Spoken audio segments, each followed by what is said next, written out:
ଆପଣ ନିଜେ ଅନମ୍ୟୁଟ୍ ହୋଇକି କୁହନ୍ତୁ।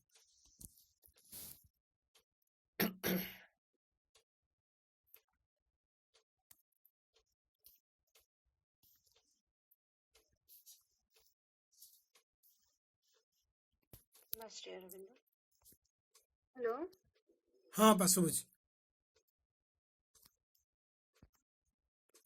ଶୁଭୁଛି ଶୁଭୁଛି ଶୁଭୁଛି ଅପା କୁହନ୍ତୁ ଯାଆନ୍ତୁ।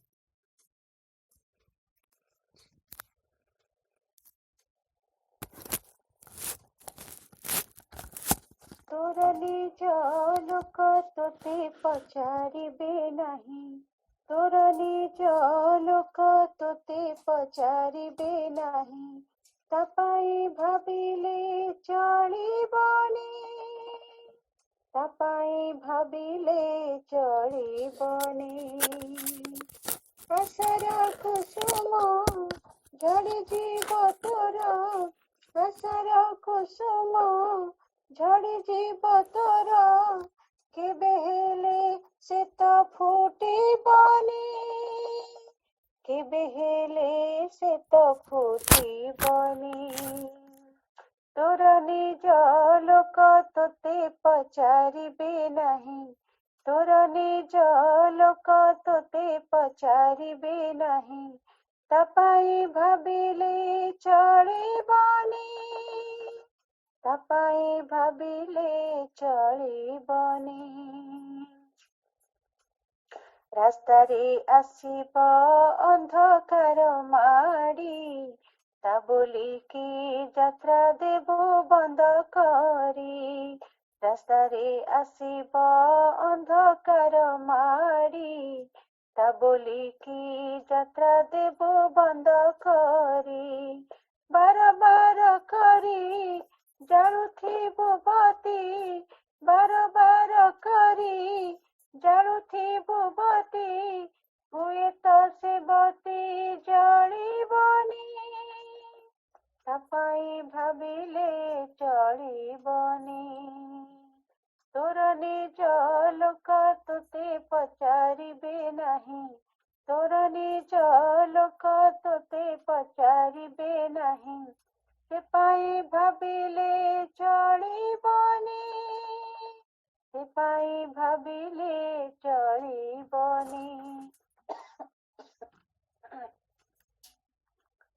शुणिबाकू तोरा दुखर कहानी, घेरी जीवे तोते वन्य जंतु प्राणी, शुणिबाकू तोरा दुखर कहानी, घेरी जीवे तोते वन्य जंतु प्राणी, किंतु तो निजर आपना लोकर, किंतु तो निजर आपना लोकर, पाषाण हृदय टलिबनी, तापाई भाबिले चलिबनी। तोर निज लोक तोते पचारिबे नाही, तोर निज लोक तोते पचारिबे नाही, तापाई भाबिले चलिबनी, तापाई भाबिले चलिबनी। दुआरटी बंद देखी देलु बोली, सेही ठारू फेरी आसिबु कि चाली, दुआरटी बंद देखी देलु बोली, सेही ठारू फेरी आसिबु कि चाली, बार बार करी ठेलुथिबु ताकू, बार बार करी ठेलुथिबु ताकू, हुए तो दुआर हलिबनी, तापाई भाबिले चलिबनी। तोर निज लोक तोते पचारिबे नाही, तोर निज लोक तोते पचारिबे नाही, तापाई भाबिले चलिबनी, तापाई भाबिले चलिबनी, तापाई भाबिले चलिबनी, तापाई भाबिले चलिबनी।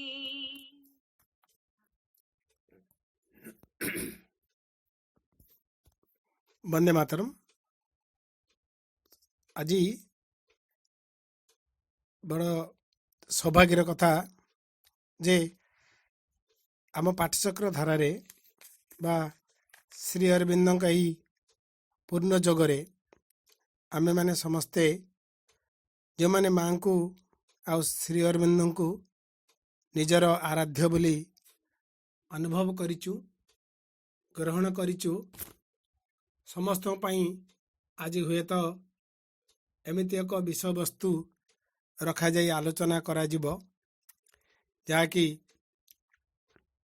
निश्चित मूल्यवान हबो। इथिपाई जे आमे गुटिए स्तररू आउ एक स्तर को जीवाकू चाहिचु बा जाउचु, गुटिए स्थानरू आउ एक स्थान को उत्थित होउचु।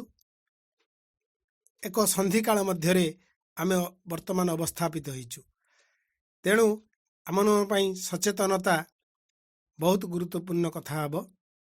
कारण विषय वस्तुटी यही उपरे रही जे आज मो बापा स्वर्गत वासुदेव विश्वालंकर प्रथम श्राद्ध वार्षिक उपलक्षे यही कार्यक्रमटी स्थिर करा जायछि।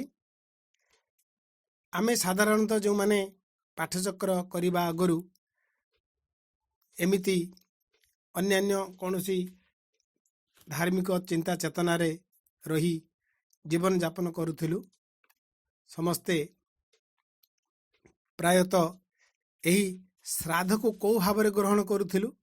आउ आज माँ श्री अरविंद को जानला परे या क्यों भाव ग्रहण करवा उचित से विषय रे आज आम गहन रे उपस्थित आमर परम सम्मान्य सम्मानस्पद भवेश भाई भवेश चंद्र साहू सुदूर राउरकेलारू अच्छा आम सहित से आमको ए विषय रे अधिक अवगत करेबे। तेबे एतिकी मात्र यही मुहूर्त मु कहि पारे जे जो साधारण जीवन रू आमे ए स्तर को आसुचु, आमे माने प्राय सबु पाठचक्र अनेक जहाँ जानी समस्ते प्राय यही श्राद्ध उत्सव पालन करुचंती। कम बेसी इमिति एक धार्मिक परंपरा भितरे आमे अच्छु। तथापि भी ता भितरे कौन सत्यता अच्छी जहाँकि एक जन्मरू आउ एक जन्म को एक स्तररू आउ एक स्तर को बा एक विवर्तनर पद्धति रे आउ एक नूतन कलेबर को जीवापाई यह हमको साहाय्य करिवो। भाई भौणी माने आमे जानिचु जे प्रायतः भारतीय यही आध्यात्मिक धारा रे श्राद्धटी श्रद्धा रू ही आरंभ होता है। एवं एमिति भी कह जाइछि आश्रय दान रे जे श्रेय तांकु ही केवल यही श्राद्ध दिया जाए। आउ से मर्मरे देखिले आमे बापा माँ ही आम आख आगू आसती बा अन्य गुरुजन माने आमर जेजे जेजेमा बा अजा आई एभली तांको तांको पछकु जेते आमर संपर्क रो डोर अच्छी से माने ही आगू आसती। एवं एई मानकु आमे एइथिपाई श्राद्ध दऊ कह जाए काले जे मनीष मला बेले जो 6 खंड काठ दरकार पड़े ता कुआड़े यही बापा माँकर विशेष गुणरू ही आमे उत्पत्ति होइछु बोली सेइथिपाई सेई 6 खंड काठटी रो आवश्यक पड़े। एवं सेई 6 खंड काठरू 3टी बापा को उद्देश्य कहुई आउ 3टी माँ को उद्देश्य कहुई। बापा को उद्देश्य कहुई 3टी मध्यरू प्रथमटी कहउचंती जे ऊर्ज जहाँकि अस्थि आमे कहि परिबा, वीर्य जहाँकि वंशानुक्रमिक धारा को प्रवाहित करने पाई जो सामर्थ्यटी बापा प्रदान करती। आउ तृतीयटी हैला धी शक्ति बा ज्ञान यही 3टी तांको पाखरु आसी थाए। आउ माँ पाखरु रक्त ଦୁଇରେ ମାଂସ ଆଉ धातु बा टेम्परामेंट आम साधारण भाषा जहाँ कहीपर तेबे यही तीनोटी आम 6 खंड काठर कुआड़े प्रयोग होता है जहाँ भी हो आउ से ऋण सुझापी आमको जन्म जन्म भी कहुए कुआड़े लगी जाए कहती कुआड़े बापा मार ऋण कहीं सुझी पारे आउ कारण पिता को एपरी भी कहुई आम जाचु पिता स्वर्ग पिता धर्म पिता ही परम तप पितरी प्रीतिमात्पन्ने प्रियंते सर्वदेवता बापा माँ कुआड़े आमर चलती देवता भगवान को आमे सिना देखिपारिनु किंतु बापा मार स्नेह श्रद्धा आंतरिकता भल पाइबा एवं तांकर समस्त त्याग आमको बहु ऊर्ध्व को नहीं जाए आउ निये मध्य से माने जन्म तमाम सचेतन भाव में जदि संतान को लालन पालन करती तेबे से पिलाटी उत्तरोत्तर जीवन में निहाती महत्तम ही उठे सेमानकर आवाहन रे कुआड़े शिशुटी धरापृष्ठ को आसे एवं सेमानक आवाहन जेते तीव्र अभिप्सा जेते शाणित हुए शिशुटी बा संतान सेते महियान गरियान होता है तेणु एते गुड़ाए तपस्या साधना सिद्धि जो माने करि थांती पिला पाई ताने से पिलाटी बा किपरि बापा मांकर एई देहटी चलीगला परे तापाई बा कर्म न करिवो तेणु एथिपाई श्राद्धर विभिन्न तरीका मध्य अछि तेबे से सब को डिटेल्स जीवा आमर आवश्यक नहीं तेबे ताहा मध्यरु कौ मुख्यांश गुड़िक आमको जानिबार अछि बुझिबार अछि एवं जहाँकि आमको परवर्ती जीवन रे एई अति महामानवीय जीवन धारण करिवा पाई जो श्रीमंदकर आह्वान अछि साहाय्य करिवो सेई पुरे भाई को अनुरोध करिबा भाई एई पुरे अधिक माने गवेषणात्मक कथाटी कहिबे एवं सावित्री रे ए विषय भी यथेष्ट वर्णना अछि आउ भाई को अनुरोध करुछि भाई आजिर जो आलोचना विषय अछि मो सब मो कांधरे मो सब मो कांधरे एथिपाई लिखा जाइछि जे आत्माटी जन्मरु जन्मांतर चली थाए केवल पोशाक परिवर्तन भली देहटी परिवर्तन करुथाए हेले से आत्मारूपक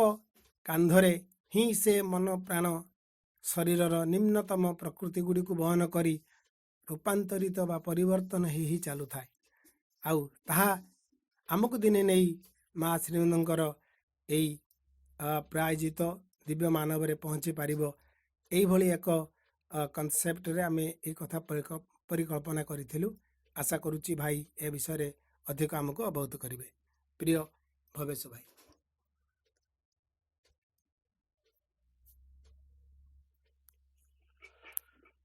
करुणामय माँ परम प्रभु श्री अरविंद आमर प्रिय करुणा भाईंकर प्रिय पिता वासुदेव विश्वालंकर प्रथम श्राद्धवार्षिक उपलक्ष्य अनुष्ठित यह कार्यक्रम रे उपस्थित सब भाई भौणी माने कार्यक्रम रे संचालन रे व्यवस्था रे रहिचंती निजे करुणा भाई एवं आज निजर कंठदान कले ओडिशार जने अनन्य कंठशिल्पी श्रद्धेय नमिता अपा समस्त को अनेक साधुवाद ज्ञापन करुछि मृत्यु संपर्क रे चिंताटी मनीष कहीं आबहमान काल करी आछि एवं जेबे भी मनीषर मन बुद्धि रो विकास होइथिबो सेतेबेले मरण भली एक फेनोमिना गोटे व्यापार गोटे घटनार से विश्लेषण करिथिबो बहु अनुभूति भितरु बहु पर्यालोचना बहु विश्लेषण भितरु ମଣିଷ ମୃତ୍ୟୁ ସମ୍ପର୍କରେ ଯେତେ କଥା ଚିନ୍ତା କରିଛି ସେ ବହୁତ ଦିଗ ବିଦିକକୁ ଆଜି ସ୍ପର୍ଶ କରି ଯାଇଛି ଏବଂ ଆମର ସବୁ ସଂସ୍କୃତିରେ ମୃତ୍ୟୁକୁ ନେଇ ସବୁ ଧର୍ମରେ ମୃତ୍ୟୁକୁ ନେଇ ନାନା ପ୍ରକାର ବିଚାର ଓ ପର୍ଯ୍ୟାଲୋଚନା ରହିଛି। କିଏ କିପରି ମୃତ୍ୟୁକୁ ଦେଖନ୍ତି, ମୃତ୍ୟୁ ପରବର୍ତ୍ତୀ କେତେକ ଔପଚାରିକତା ରହିଛି। ସବୁ ଧର୍ମ ସବୁ ସଂସ୍କୃତିରେ ତାହାକୁ ଅଲଗା ଅଲଗା ପାଳନ କରାଯାଏ ଏବଂ ଏହା ଯେ ମଣିଷର ଜୀବନ ଯାତ୍ରାର ଗୋଟେ ସବୁଠାରୁ ଗୁରୁତ୍ୱପୂର୍ଣ୍ଣ ଦିଗ ଏବଂ ଯାହା ମଧ୍ୟ ଆମ ବୁଝିବାର ଜାଣିବାର ଅପେକ୍ଷା ରଖେ ସେ କଥାକୁ ଲକ୍ଷ୍ୟ କରି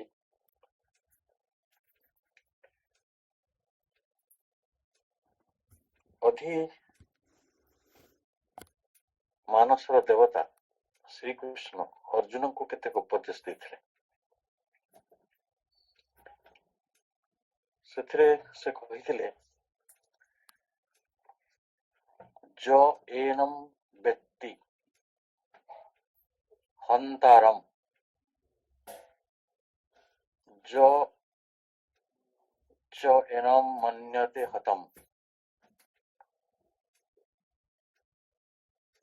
अर्जुन सबले कहते जे मते हत्या करने को पड़ो और मु जो मान को हत्या करी से माने हत हेबे।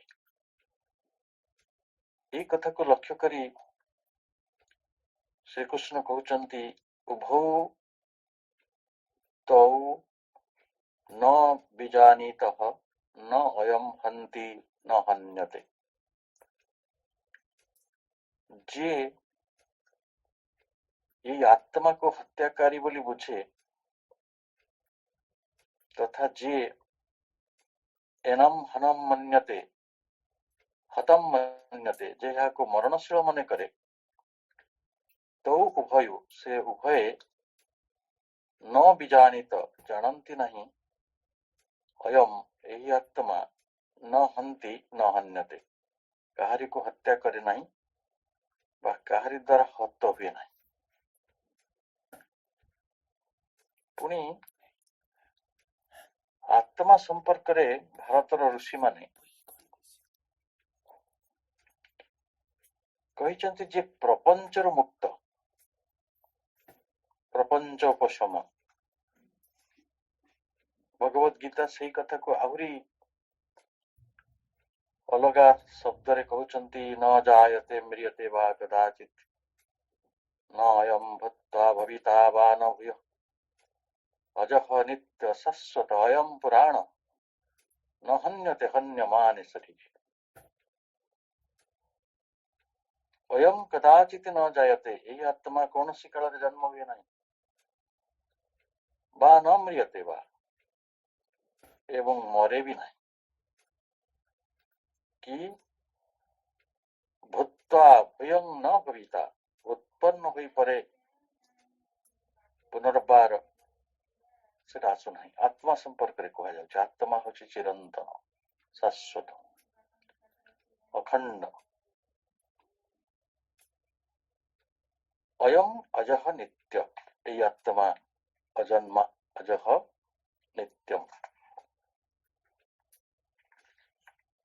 भगवत गीतार आत्मा संपर्क रे ये ज्ञान गुड़िक आज भी मनीष पाखरे केते बेसी पहुंची पारिछि एवं मनीष ताको केते बेसी अनुभव करिछि ता होछि गुरुत्वपूर्ण। किंतु कई जने जदि हम परिवार रे तार मृत्यु हुए ताले आमे स्वाभाविक भाव रे एक विच्छेद को अनुभव करू एक व्यथा अनुभव करू एवं तांकर स्मृति ବା ସେ ଆମ ପ୍ରତି କରିଥିବା ଅନେକ ଶ୍ରଦ୍ଧା ଓ ତ୍ୟାଗର ବହୁ କଥା ଆମ ପାଖକୁ ଆସିବ। ବୁଦ୍ଧଙ୍କ ସମୟରେ କିସା ଗୌତମୀ ନାମକ ଜଣେ ନାରୀ ଯାହାଙ୍କର ଗୋଟେ ଛୋଟ ପିଲାର ମୃତ୍ୟୁ ଘଟିଥିଲା, ଯିଏ ମାଟିଏ ଖୁବ୍ ବ୍ୟସ୍ତ ହେଇଯାଇଥିଲା ତାର ଶିଶୁର ମୃତ୍ୟୁରେ। ସମସ୍ତେ ବୁଦ୍ଧଙ୍କୁ ଭଗବାନ ବୋଲି କହୁଥିଲେ। ସେ ବୁଦ୍ଧଙ୍କ ପାଖକୁ ଆସି ଯେତେବେଳେ ନିବେଦନ କଲା ଯେ ତା ପିଲାଟିକୁ ବଞ୍ଚେଇ ଦିଅନ୍ତୁ, ମୋ ଘରେ କାହିଁକି ମୃତ୍ୟୁ ହେଲା, କିସା ଗୌତମର ଉପାଖ୍ୟାନ ଆମେ ଶୁଣିଛୁ। ଭଗବାନ ବୁଦ୍ଧ ଜାଣିଥିଲେ ଯେ ଯୋଉ ଶରୀରର ପତନ ଘଟି ସାରିଛି ସେଇ ଶରୀରଟି ଆଉ ଫେରି ପାରିବ। ଆତ୍ମା ବିଷୟରେ ସେ କିଛି କହୁନଥିଲେ, ଆତ୍ମା ସମ୍ପର୍କରେ ସେ ନୀରବ ରହୁଥିଲେ। ସେ କହିଥିଲେ ଯେ ଦେଖ, ମୃତ୍ୟୁ ଗୋଟେ ୟୁନିଭର୍ସାଲ ଫେନୋମିନନ୍ ହେଇକି ରହିଛି, ଆଉ ତମେ ଯାଅ ମୋଟେ ସୋରିଷ ଆଣିବ ସେଇ ଘରୁ ଯୋଉ ଘରେ କେବେ କେବେ କୌଣସି ମୃତ୍ୟୁ ହେଇନାହିଁ। ମାଟି ବିକଳରେ ସବୁ ଘରକୁ ଯାଇଛି, ସବୁ ଘରେ ମୃତ୍ୟୁର ଖବର ଶୁଣିଛି, ଫେରି ଆସିଛି ଏବଂ ସେ କହୁଛି ମହାଭାଗ, ଏମିତି ମୃତ୍ୟୁ ନ ହେଇଥିବା ଘର ନାହିଁ। ସବୁ ପରିବାରରେ କେବେ ନା କେବେ କାହାରି ନା କାହାରି ମୃତ୍ୟୁ ହେଇଛି। ତେଣୁ ମୃତ୍ୟୁ ଏଠି ଗୋଟେ ସର୍ବଗତ ସତ୍ୟ ଭାବରେ ବିଦ୍ୟମାନ ରହିଛି। ଜୀବନ ଅଛି ତ ମୃତ୍ୟୁ ଅଛି। ଏଇ ଜୀବନ ମୃତ୍ୟୁର ଚକ୍ର ଭିତରେ ମଣିଷ ପଡିଛି ବୋଲି କହେ, ତାକୁ ହିଁ ଆୟୁଷ ବୋଲି କହେ। ଏବଂ ଏଇ ଆୟୁଷ ଭିତରେ ସେ ଯାହା କିଛି ଅନୁଭୂତି ହାସଲ କରେ, ତିକ୍ତ ବା ମଧୁର, ଯାହା ତାକୁ ଅନେକ ସମୟରେ ପୁଲକିତ କରେ, ଆନନ୍ଦିତ କରେ, ବ୍ୟଥିତ ବି କରେ, ବିଷାଦିତ ବି କରେ, ସେ ସବୁ ଗୁଡ଼ିକୁ ଗୋଟେ ଜୀବନର ଉପାଦାନ ରୂପେ ମଧ୍ୟ ସେ ତାକୁ ଭାବିଛି, ବିଶ୍ଳେଷଣ କରିଛି, ସାଇତି ରଖିଛି। କିନ୍ତୁ ଶାସ୍ତ୍ର ଅଲଗା କଥା କହୁଛନ୍ତି। ଶାସ୍ତ୍ର କହୁଛନ୍ତି ଇଏ ଆତ୍ମା ନ ଜାୟତେ ମ୍ରିୟତେ ବା କଦାଚିତ୍, ଏ ଆତ୍ମା କୌଣସି କାଳରେ ଜନ୍ମ ହୁଏ ନାହିଁ କି ଆତ୍ମା କୌଣସି କେବେ ମରେ ନାହିଁ। ତାହେଲେ କିଏ ମରୁଛି? ମରୁଛି ଶରୀର। ଯିଏ ମରୁଛି ସେ ଦିଶୁଛି, କିନ୍ତୁ ଯିଏ ମରୁନାହିଁ ସେ ଦିଶୁନାହିଁ। ଯଦି ଆମେ ଜାଣିପାରନ୍ତେ ଯେ ଆତ୍ମା ଗୁଡ଼ିକ ମୃତ୍ୟୁ ପରେ ଯଥାବତ୍ ପୂର୍ବପରମ ରହିଛନ୍ତି, ତାହେଲେ ତ ଆମକୁ କିଛି କଷ୍ଟ ହୁଅନ୍ତା ନାହିଁ। ହଁ, ଆମେ ଅନ୍ତିକମରେ ବୁଝେଇ ପାରନ୍ତେ ଆମ ଘରେ ସେ ଆତ୍ମା ଥିଲେ, ଗୋଟେ ଶରୀର ଧାରଣ କରିଥିଲେ, ଅନ୍ୟ କୋଉଠି, ଅନ୍ୟ କୋଉ ଲୋକରେ, ପ୍ରାଣ ଲୋକରେ, ମାନସ ଲୋକରେ, ସତ୍ୟ ଲୋକରେ, ତପ ଲୋକରେ ବା ସ୍ୱର୍ଗରେ ସେ କୋଉଠି ରହିଛନ୍ତି। ସେଥିପାଇଁ ଆମେ ତାଙ୍କୁ କହୁ ସ୍ୱର୍ଗୀୟ ଆତ୍ମା। ଆମେ ତାଙ୍କୁ କହୁଛୁ ସ୍ୱର୍ଗତ ଅମକେ।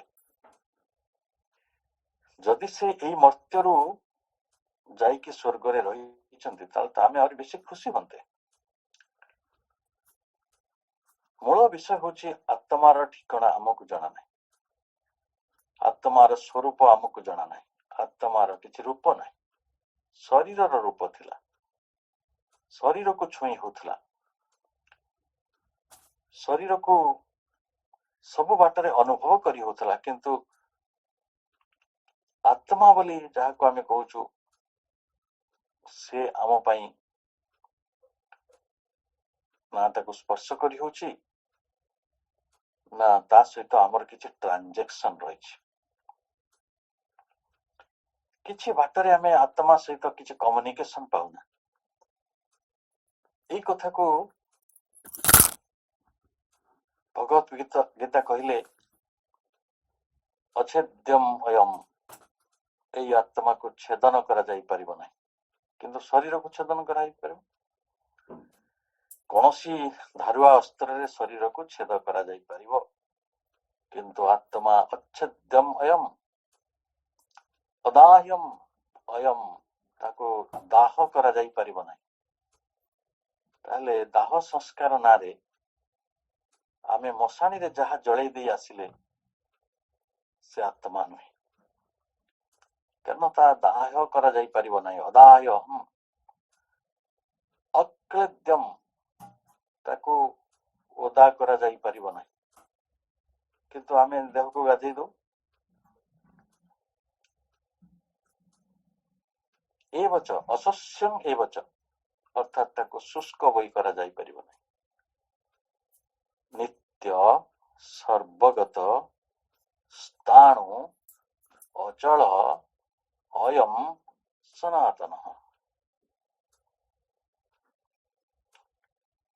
यही आत्मा नित्य सर्वव्यापी अचल स्थाणु और अनादि अटे ना तार विनाश अच्छी ना तार आरंभ अच्छी किंतु आमे जन्म मृत्यु कहले जहाँ देखुछु सेटा गोटे परपेचुअल सीन गोटे एपरी गोटे दृश्य आभासी दृश्य अपारेंट नुहे परपेचुअल जीवड़ी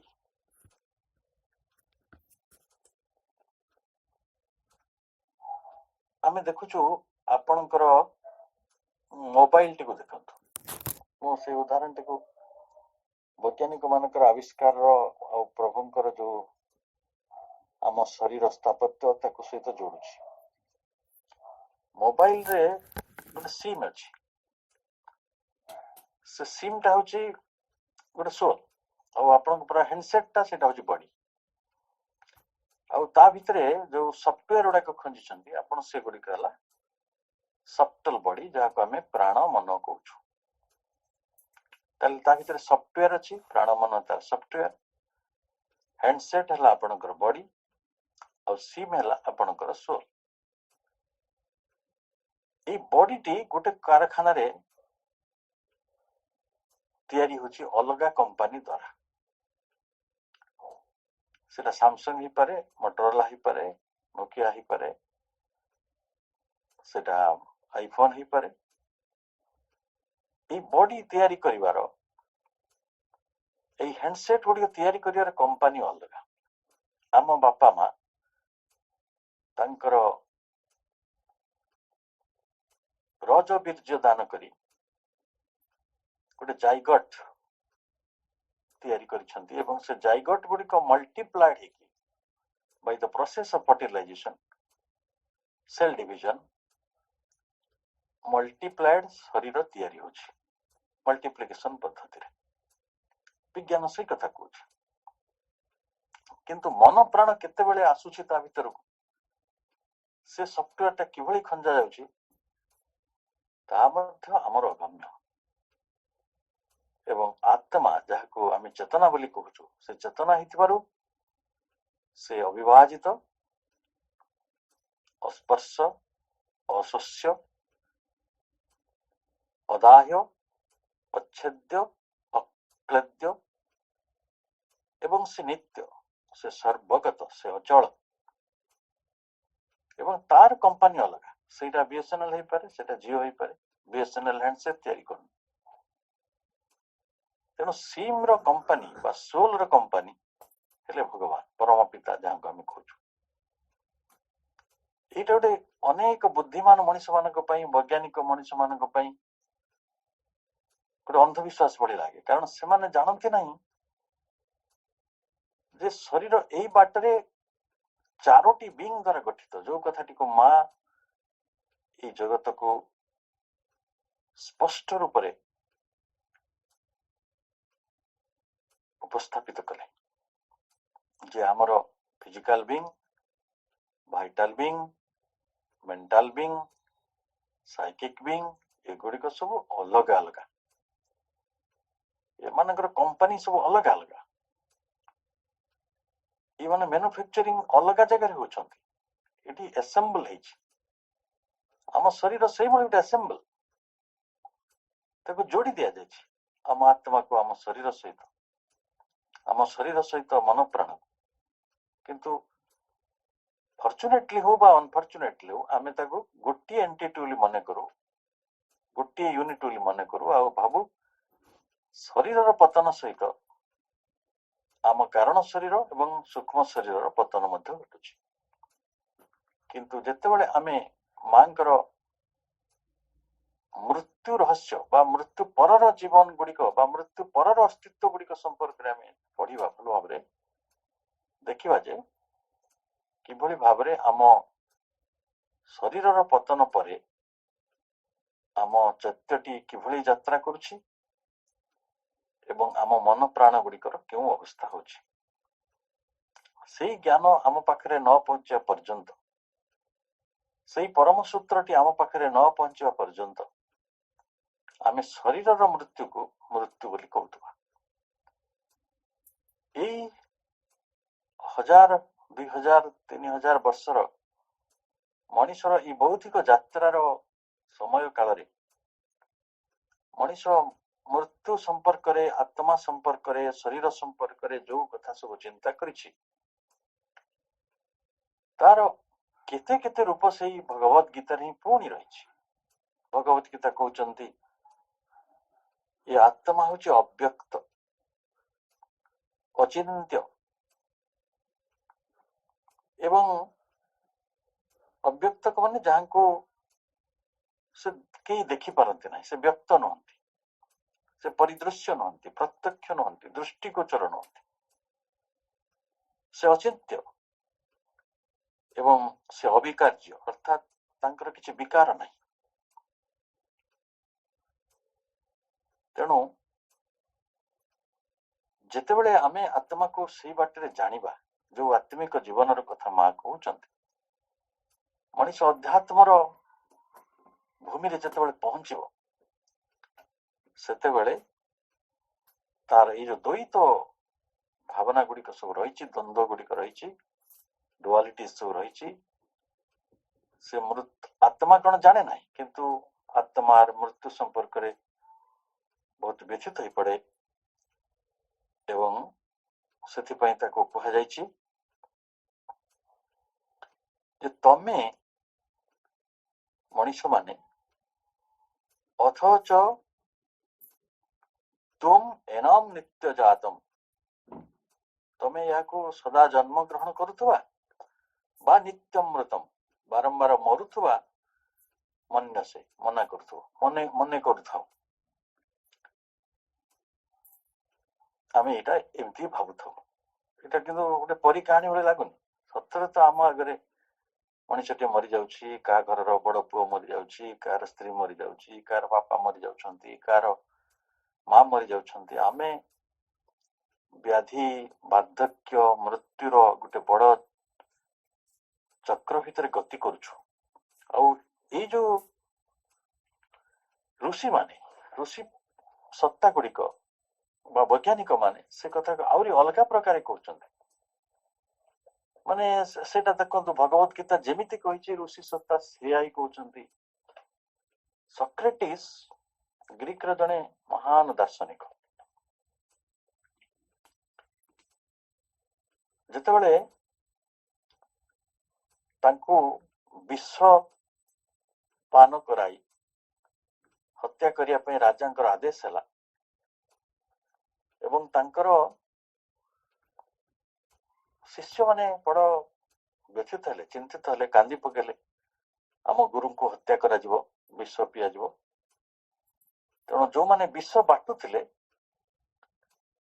से शिष्य माने जाई तांको सब गोड़ धरले आम गुरु को किछि समय बंचिबा को अधिकार दियो से किछि समय बंचंतु आमे किछि समय देखिबु तांको आखिरे किंतु सॉक्रेटिस कहउथिले तमे जल्दी मते विष पिए दियो I want to know death मो मृत्यु को जानिबा को चाहे एवं तांकर एक प्रसिद्ध रचना रही जार ना हूँ नोट्स ऑन द डेथ मृत्यु कालर जमानबंदी मृत्यु कालर विवरणी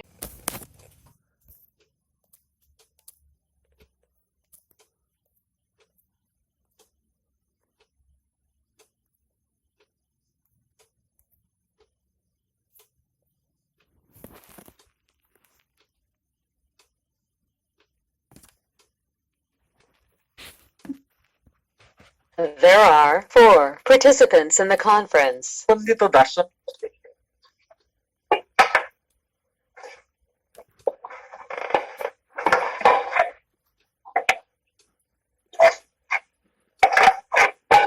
All participants are muted.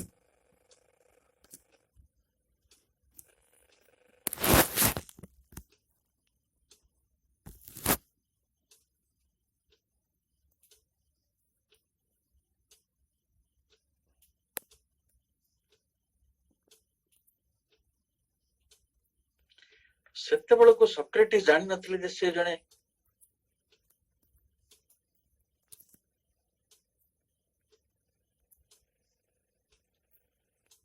ସୁବନ୍ଦିତ ଦାର୍ଶନିକ ହୋଇସାରିଛନ୍ତି। କାରଣ ଯାହା କିଛି ଘଟେ ମୃତ୍ୟୁ ପରେ ଜୀବନ ଭିତରେ ମଣିଷକୁ ମୂଲ୍ୟ ଦେବାର ପରମ୍ପରା ପୃଥିବୀରେ ଅନ୍ତତଃ ଆରମ୍ଭ ହିଁ ନାହିଁ। ସେମାନେ ଏପରି ସବୁ ସମ୍ରାଟ ଯାହାଙ୍କର ରାଜତ୍ୱ ତାଙ୍କ ମୃତ୍ୟୁ ପରେ ଆରମ୍ଭ ହୁଏ।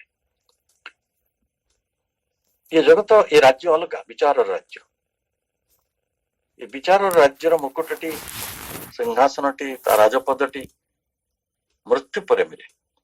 ତେଣୁ ସକ୍ରେଟିସ୍ଙ୍କ ମୃତ୍ୟୁ ପରେ ଲୋକେ ଜାଣିଲେ ଯେ ସେ ଜଣେ ବିରାଟ ଆତ୍ମାର ମଣିଷ ଥିଲେ, ଏକ ବିରାଟ ପ୍ରତିଭାର ମଣିଷ ଥିଲେ, ଦାର୍ଶନିକ ଥିଲେ। ସେ କହୁଛନ୍ତି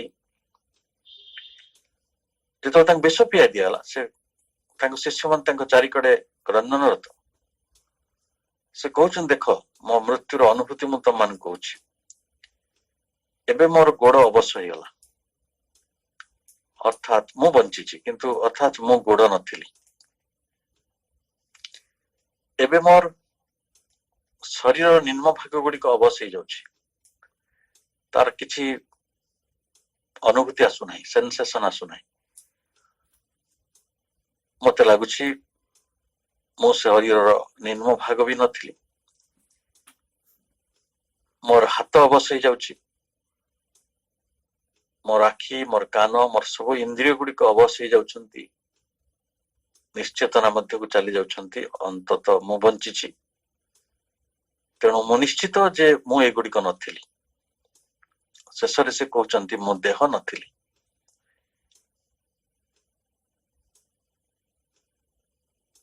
ମୁଁ ଗୋଟେ ସୂକ୍ଷ୍ମ ସତ୍ତା ଥିଲି ଏବଂ ସେଇ ସୂକ୍ଷ୍ମ ସତ୍ତା ଭାବରେ ବଞ୍ଚି ରହିବି।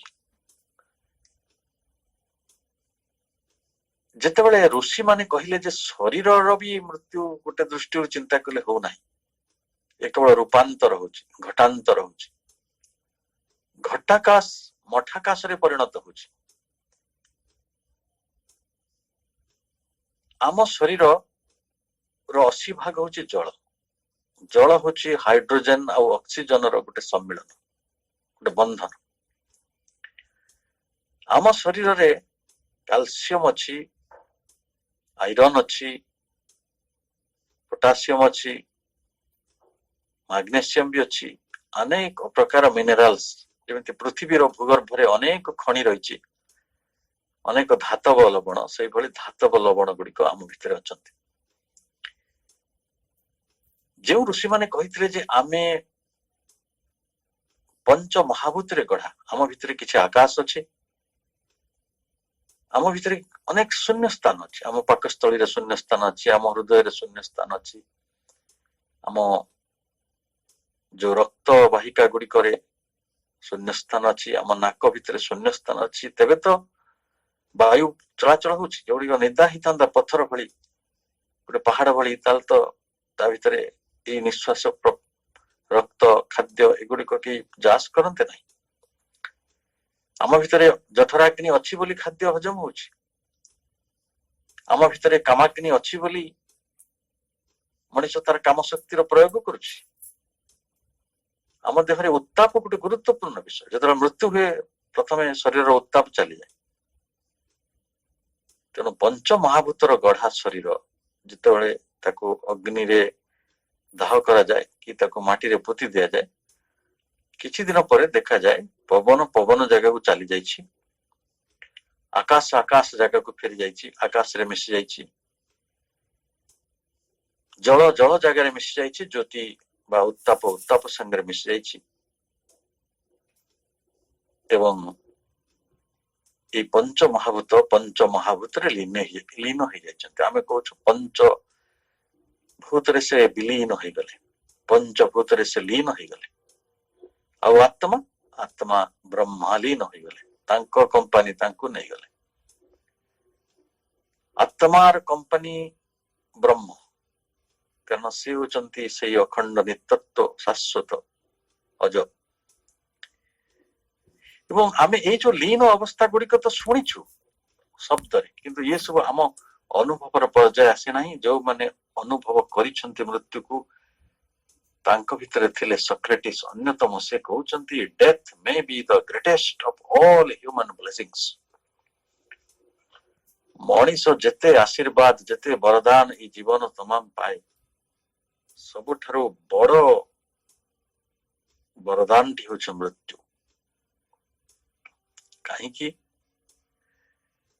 ନା ତାକୁ ଆହୁରି କେତେ ବାଟରେ ଆପଣ ବିଶ୍ଳେଷଣ କରିପାରିବେ କାହିଁକି ମୃତ୍ୟୁ ଏକ ବରଦାନ। ସେଇ କଥାକୁ ଶ୍ରୀ ଅରବିନ୍ଦ ମା କହୁଛନ୍ତି ଅଲଗା ଶବ୍ଦରେ, ଡେଥ୍ ଇଜ୍ ସ୍ପିରିଟ୍ସ ଅପରଚ୍ୟୁନିଟି।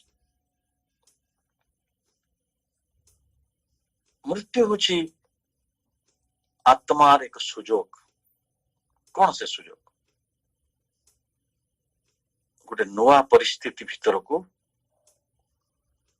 ନୂଆ ଜୀବନ ଭିତରକୁ, ନୂଆ ମନ ପ୍ରାଣର ସ୍ଥିତି ଭିତରକୁ, ନୂଆ ସାଧନା ଭିତରକୁ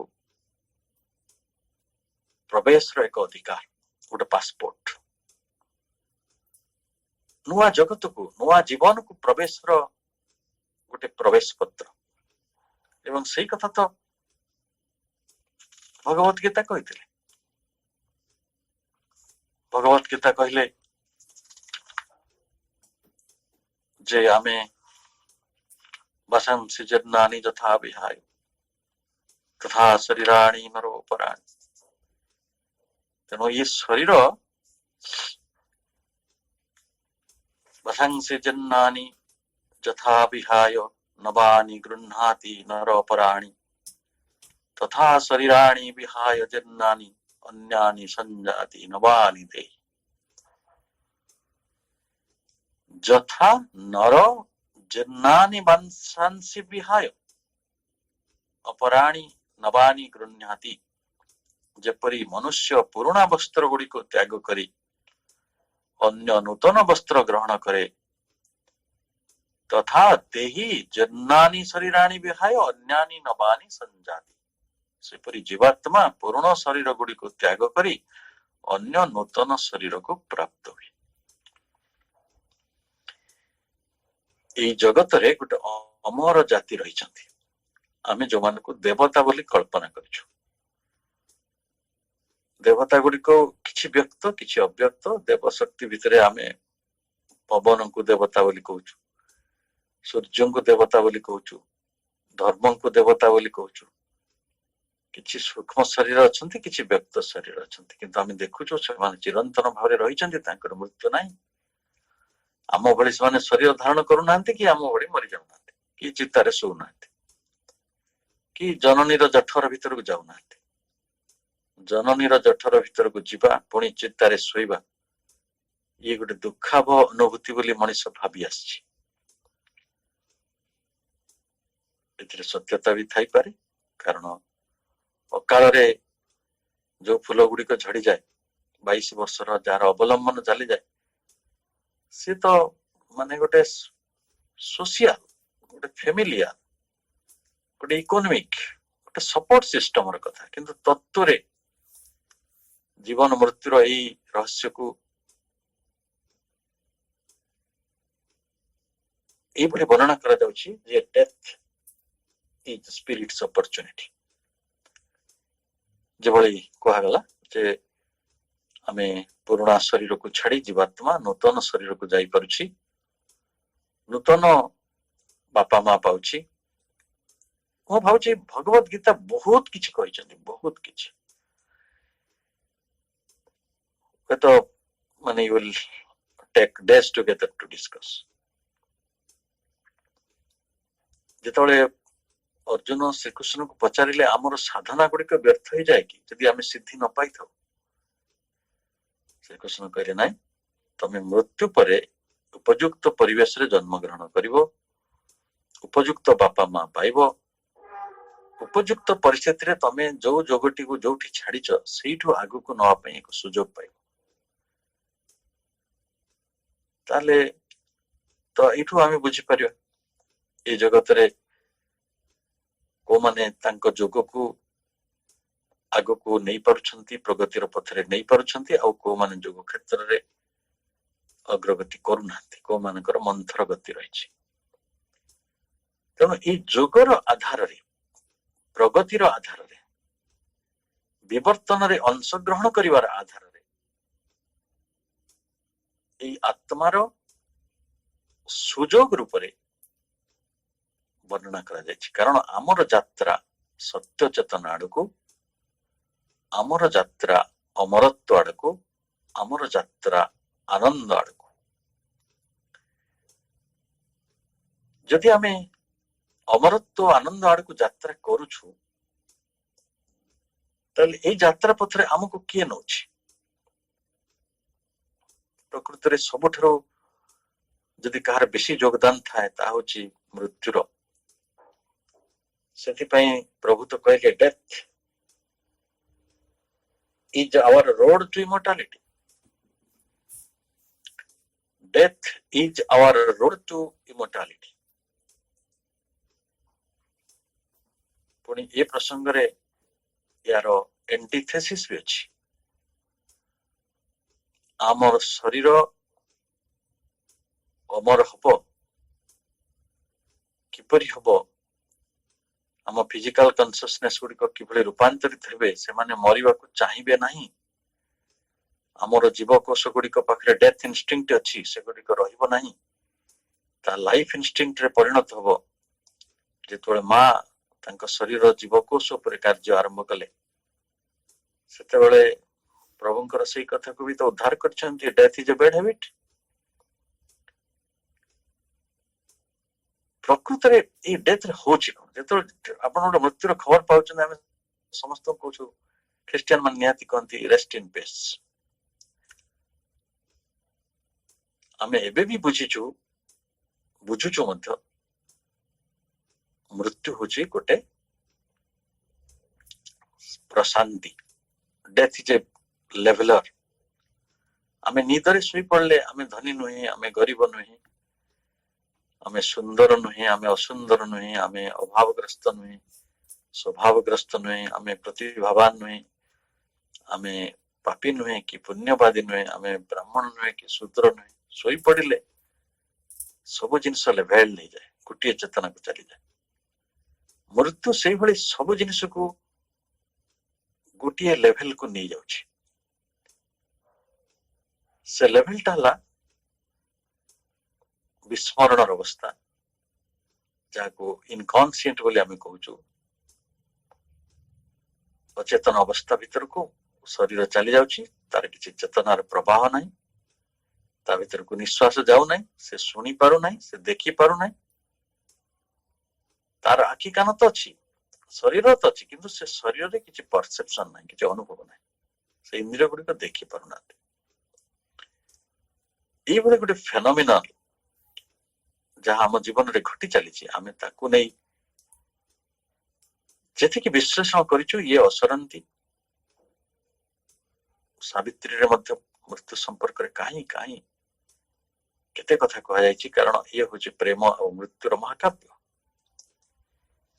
तेणु मृत्युर महाकाव्य रे मृत्यु संपर्क रे काई केते कथा जमदेवता मुहरे महाकवि सावित्री को कहते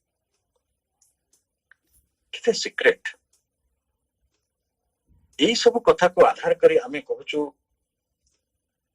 death is a passage not the goal of our work it out station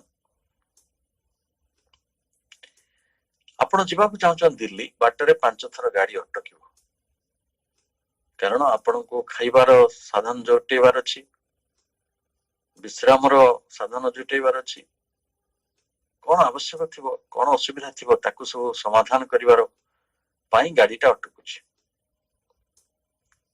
कारण एटा गोटे दीर्घ यात्रा हाँ जदि एटा गोटे शॉर्ट रूट ही था लाइक एरोप्लेन ट्रिप आपन दरकार नहीं तथापि एरोप्लेन रे भी आप डायरेक्ट लंडन को कि अमेरिका को उड़ी जाऊना बाटर कोठी ना कोठी प्लेन अटके तेणु ये गोटे स्टॉपेज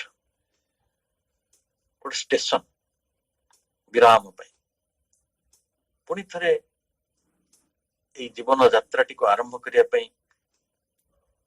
केते भूल केते ठीक केते गली केते रही केते ये सब कथा गुड़िक रही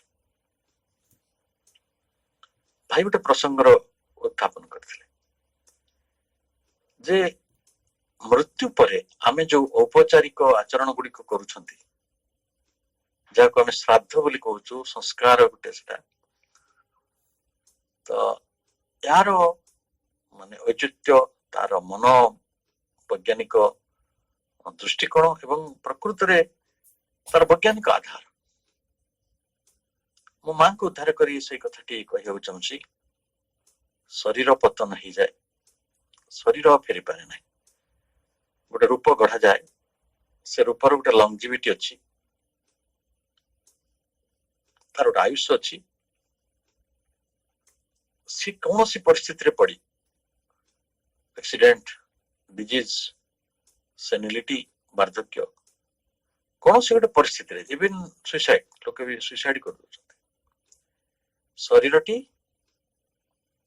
आपणकर कारण शरीर एवं सूक्ष्म शरीर ठार अलग हो जाटा को मृत्यु कहूँ सेपरेशन आम चारोटी बीइंग भितर परस्पर भितर डिसोसिएशन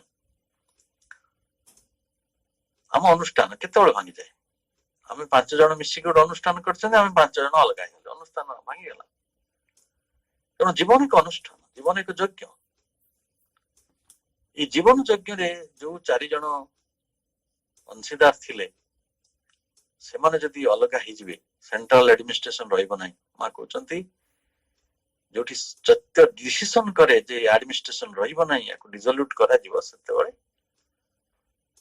आत्मा शरीर छाड़ी दे एवं शरीर को आम मृत्यु बोली कहउचंती तेणु ये जो शरीर तो ता बाटे चलीगला समा पुणी पंचभूत रे लीन होगला जो बाकी 3 जन से माने कुआडे जिवे से माने विनष्ट भी होती नहीं मन प्राण प्राण प्राण जगत को चली जीवो मन मन जगत को चली जीवो एवं ये प्राण जगत रे थिबा भितरे ये सत्ता को बहुत जटिल परिस्थितिर सामना करे पड़े कारण प्राणिक जगत गोटे भयंकर जगत कहीं ना से जगतर परिकल्पना करी हो नहीं आमे जदि कारी कारी हुए तो धारणा थाई पारे जे पैशाचिक जीवन आसुरिक जीवन जो राष्ट्रिक अति भयंकर जीवन बची थांती से सब प्राणिक जगत रे बहुत दिन धरी रही जाती आ प्राणिक जगत रे बहुत किछि उलट पालट हो जावार संभावना रही कारण सेठी माने किछि नीति नहीं न्याय नहीं अत्याचार सेठी भयंकर हिंसा रक्त पिशाच गुड़िक सेठी रही थांती एवं सेही राज्य रे जेते आत्माटी रही थाए किछि काल पई प्राणिक जगत रे निजर माने कर्म निजर साधनार अनुपात रे हमको श्रद्धा दरकार पड़े एथि पई जे love is the only currency प्रेम होची एकमात्र मुद्रा सेठी आउ किछि मुद्रा काम करे ना इह जगत लोक रे हमको टंका पैसा दरकार होची किंतु सेही लोक रे टंका पैसा दरकार हुए ना सेठी गुटी आवश्यकता होची प्रेम जो प्रेमर भाइब्रेशन टाको आमे एठू थाई कि जो मरणशील आत्मा ता निकट को पठेई परिबा सेति पई भारत वर्ष रे गोटे अद्भुत परंपरा रही ता भितर किसी साइंस को भी जोड़ा जाई पारे जेमिति कि आमे मृत आत्मा मानक श्राद्ध वार्षिकी पालन करछन कोन पई तांकर जदी जन्म हेई नथिबो परलोकर तांकर सूक्ष्म शरीर कारण कारण शरीर किछ दरकार नहीं केवल सूक्ष्म शरीर कथा सेमानकर सुरक्षा पई आमे एटा करू एटा संपूर्ण सुरक्षा रहे प्रेम होची सुरक्षार बलय ପ୍ରେମର ପରିଭାଷାଟାକୁ ଆପଣ ଏମିତି ଲେଖିଦେବେ, ପ୍ରେମ ହଉଛି ସୁରକ୍ଷାର ବଳୟ ଏବଂ ପ୍ରେମ ହିଁ ସୁରକ୍ଷିତ ରଖେ এই ସତ୍ତା ଗୁଡ଼ିକୁ। ତ ସେଥିପାଇଁ ଆମେ ସମସ୍ତେ ମିଳିତ ହୁଅନ୍ତି, ଆମ ଜ୍ଞାତି, ଆମ ପରିଜନ, ଆମ ବନ୍ଧୁ, ଯୋଉମାନେ ଆମକୁ ଭଲ ପାଆନ୍ତି। ଆଉ ସେଇଟା ଆମେ ଯେମିତି ଆଜିକାଲି କରୁଛେ, ସୁଜି ଚାଉଳର ହିସାବ କରୁଛେ, କିଏ କେତେ ଲୁଗା ପାଇଲା, କିଏ ନ ପାଇଲା, କଣ ଆଇଟମ ହବ, ସେମିତି ହୁଏ ନାହିଁ। ଏ ନିତାନ୍ତ ଅନ୍ଧବିଶ୍ୱାସର ଭିତରେ ଆମେ ପଶିଛୁ, କିନ୍ତୁ ପ୍ରକୃତରେ ଆମେ ସେଇଠି ସ୍ୱର୍ଗତ ଆତ୍ମା ପ୍ରତି ଆମର ଶ୍ରଦ୍ଧା ଏବଂ ପ୍ରେମଟିକୁ ନିବେଦନ କରିବା, ଯାହା ଫଳରେ ସେଇ ଆତ୍ମା ସେଠାରେ ଏ ଶ୍ରଦ୍ଧା ଶବ୍ଦରୁ ଶ୍ରାଦ୍ଧ ହେଇଛି, ଆମେ ସେଇଠି ସେ ଆତ୍ମା ସୁରକ୍ଷିତ ହବ ବା ତାଙ୍କର ପରବର୍ତ୍ତୀ ଜୀବନ ସୁନ୍ଦର ହବ, ସୁଖମୟ ହବ। ଯୋଉ ମୃତ ଆତ୍ମା, ତାଙ୍କର ବି ଜନ୍ମଦିନ ଆମେ ପାଳନ କରୁଛୁ, ତାଙ୍କୁ ମନେ ପକେଇବା, ତାଙ୍କ ପାଇଁ ପ୍ରାର୍ଥନା କରିବା, ତାଙ୍କର ଶୁଭ ମନାସିବା, ଏ ହଉଛି ଆତ୍ମିକ ସମ୍ପର୍କ। এই ଆତ୍ମିକ ସମ୍ପର୍କର ଧାରା ଯଦି ଅବ୍ୟାହତ ରହେ, ତାହେଲେ ସବୁ ଆତ୍ମା ଗୁଡ଼ିକ, ସବୁ ସତ୍ତା ଗୁଡ଼ିକ ନିଶ୍ଚିତ ଭାବରେ ଯୋଉ ଉଦ୍ଦେଶ୍ୟରେ ଏଇ ଜଗତରେ ବିବର୍ତ୍ତନରେ ଅଂଶଗ୍ରହଣ କରିଛନ୍ତି, ସେମାନେ ସେଇ ପଥରେ ହିଁ କାମ କରିବେ। ତେଣୁ ଏଥିରେ ବିଜ୍ଞାନ ଅଛି, ଏଥିରେ କୌଣସି ଅନ୍ଧବିଶ୍ୱାସ ନାହିଁ। ତେଣୁ ଏହାର ଅଧ୍ୟୟନ ବହୁତ ଜରୁରୀ।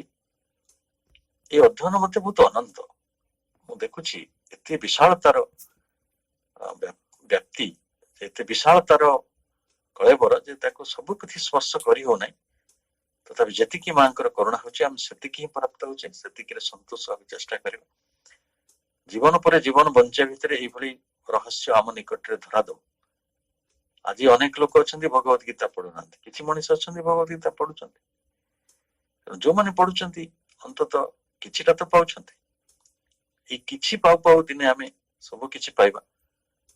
ଏଇଭଳି ଯାତ୍ରା ପଥରେ ମାଙ୍କର ସହାୟତା, ମାଙ୍କର କରୁଣା, ମାଙ୍କର ଆଶୀର୍ବାଦ ସଦାକାଳେ ଆମ ଭିତରେ ରହିଥାଉ ଏବଂ ଜୀବନ ଆସୁ ବା ମୃତ୍ୟୁ ଆସୁ, ଆମେ କେବଳ ତାଙ୍କୁ ହିଁ ଆଧାର କରି, ତାଙ୍କୁ ହିଁ ଅବଲମ୍ବନ କରି ସବୁ କିଛି ମାନି ନେଉଛନ୍ତି ଏବଂ ଦିନ ଆସିବ ଯେ ଅମରତ୍ୱର ଯୋଉ ସ୍ୱପ୍ନ ସେ ଦେଖିଛନ୍ତି, ଯୋଉ ସ୍ୱରୂପରେ ଦେଖିଛନ୍ତି, ସେଇ ସ୍ୱରୂପରେ ଆମକୁ ଅମରତ୍ୱ ମଧ୍ୟ ପ୍ରାପ୍ତ ହବ।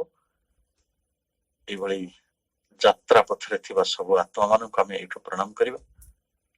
ଆମେ ବି ସମସ୍ତେ ଯାତ୍ରା ପଥରେ ଅଛନ୍ତି ଏବଂ ଏଇ ହଉଛି ଆମ ସାମୂହିକ ଯୋଗ, ଏଇ ହଉଛି ଆମ ସାମୂହିକତା। ତେଣୁ ଆମେ ପରସ୍ପରକୁ ଶ୍ରଦ୍ଧା ନିବେଦନ କରିବା, ସମ୍ମାନ ନିବେଦନ କରିବା। ଇଏ ହଉଛି ଆମ ଯାତ୍ରା ପାଇଁ ମୁଦ୍ରା, ଆମର ପାସପୋର୍ଟ, ଆମର ଫୁଲମାଳ, ଆମର ବରଦାନ। ସେଥିପାଇଁ ସକ୍ରେଟିସ୍ କହିଥିଲେ, ଏ ପୃଥିବୀରେ ଯେତେ ବରଦାନ ଅଛି, ସବୁଠାରୁ ବଡ ବରଦାନଟି ହଉଛି ମୃତ୍ୟୁ। ଆଜିର ସମୟ ଦୃଷ୍ଟିରୁ ଆଲୋଚନାକୁ ଏଇଠି ରଖୁଛି। ସମସ୍ତଙ୍କୁ ଅନେକ ଅନେକ ଧନ୍ୟବାଦ ଏବଂ ପରବର୍ତ୍ତୀ କାର୍ଯ୍ୟକ୍ରମକୁ ଯିବା ପାଇଁ ମୁଁ କରୁଣା ଭାଇଙ୍କୁ ଅନୁରୋଧ କରୁଛି। ସମସ୍ତଙ୍କୁ ନମସ୍କାର ଏବଂ ଶୁଭରାତ୍ରି। ବହୁତ ବହୁତ ଧନ୍ୟବାଦ ଭାଇ। ଭାଇଙ୍କର ଏହି ଚମତ୍କାର ଆଲୋଚନା ମଧ୍ୟରେ ଆମେ ନିଶ୍ଚିତ ଅନୁଭବ କଲେ ଯେ ଯେତେବେଳେ ଅବ୍ୟକ୍ତ ପ୍ରାଣଟି ବ୍ୟକ୍ତ ଭାବରେ ଧରାପୃଷ୍ଠକୁ ଆସେ, ତାହା ହିଁ ଜନ୍ମ। ଆଉ এই ବ୍ୟକ୍ତ ପ୍ରାଣ ଯେତେବେଳେ ଅବ୍ୟକ୍ତ ହେବାକୁ ଚେଷ୍ଟା କରେ, ସେଟା ହେଲା ମୃତ୍ୟୁ। ତେବେ ମୃତ୍ୟୁକୁ ସୁନ୍ଦର ଭାବରେ ସେ ଅବତାରଣା କଲେ। ଏହା ଷ୍ଟେସନ ଏକ ହେଇପାରେ, ଏକ ରାସ୍ତା ଆଉ ଏକ ନୂତନ ଜୀବନ ପାଇଁ, ବା ଏହାକୁ ବି ଅନୁଷ୍ଠାନ, ବା ଏହାକୁ ଯଜ୍ଞ, ବା ଏହାକୁ ଏକ ପ୍ରଶାସନ ବି କହିପାରିବା। ଯାହା ବି ହଉ, ଜୀବନରେ ଯଦି ମୃତ୍ୟୁ ନାହିଁ, ତେବେ ଉତ୍ତରୋତ୍ତର ଉତ୍ତରଣ ବି ନାହିଁ, ଯାହାକି ଦିନେ ଆମକୁ ଏକ ଆନନ୍ଦମୟ ସ୍ଥିତିକି ନେବ, ବା ଯାହାକୁ ଆମେ ସବୁବେଳେ ଚାହିଁଛୁ, ଅମରତ୍ୱ ଆଉ ଏକ ନିରୋଗ ସୁସ୍ଥ ଶରୀର ବା ଏକ ସୁନ୍ଦର ଜୀବନ, ତାହା କେବଳ ମୃତ୍ୟୁ ପାଇଁ ହିଁ ସମ୍ଭବ ହେଇପାରେ।